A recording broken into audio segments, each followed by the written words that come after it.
ศูนย์กลางสหพันธ์กรรมบาลลาวสร้างขบวนการย่างเพื่อสุขภาพเนื่องในโอกาสเฉลิมฉลองวันกรรมกรสากลครบรอบ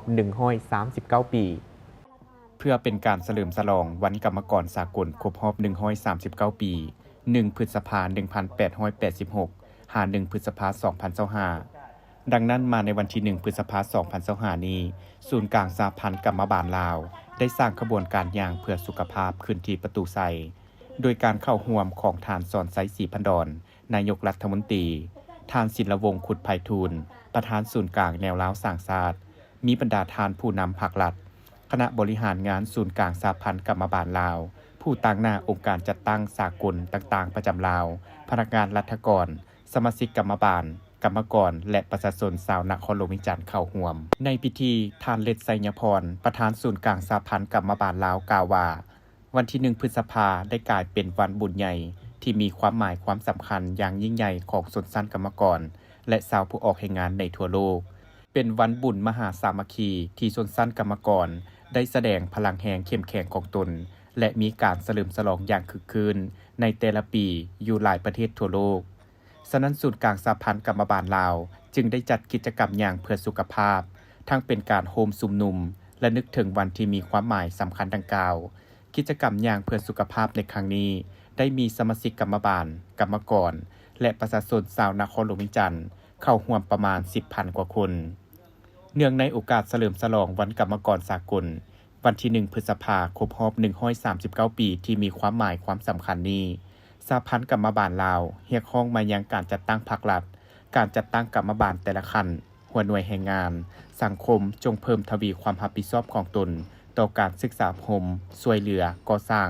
และพัฒนาชนชั้นกรรมกรลาวผู้ออกแรงงานให้เติบใหญ่เข้มแข็งทางด้านปริมาณและคุณภาพสมคู่กับความเรียกร้องต้องการในการเชื่อมโยงเข้ากับสากลในระยะใหม่และจงพร้อมกันเห็นคุณค่า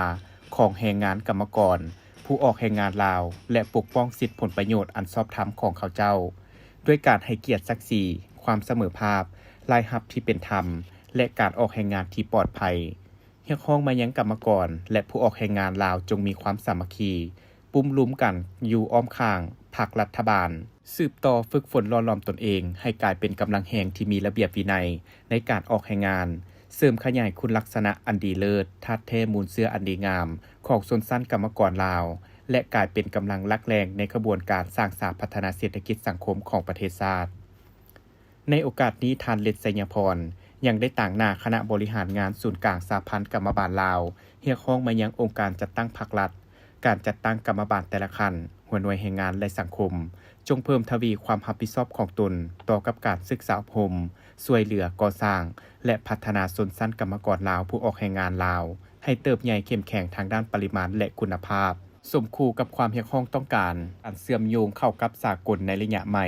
พร้อมกันเห็นคุณค่าของแรงงานกรรมกรชาวผู้ออกแรงงานลาวและปกป้องสิทธิผลประโยชน์อันชอบธรรมของเขาเจ้าด้วยการให้เกียรติศักดิ์ศรีความเสมอภาพรายรับที่เป็นธรรมและการออกแรงงานที่ปลอดภัยเรียกร้องมายังกรรมกรและผู้ออกแรงงานลาวจงสามัคคีปุ้มลุ้มกันสืบต่อฝึกฝนหล่อหลอมตนเองให้กลายเป็นกำลังแรงงานที่มีระเบียบวินัยในการออกแรงงานเสริมขยายคุณลักษณะอันดีเลิศทัดแท้มูลเสื้ออันดีงามของชนชั้นกรรมกรลาวและกลายเป็นกำลังหลักแรงในขบวนการสร้างสรรค์พัฒนาเศรษฐกิจสังคมของประเทศชาติ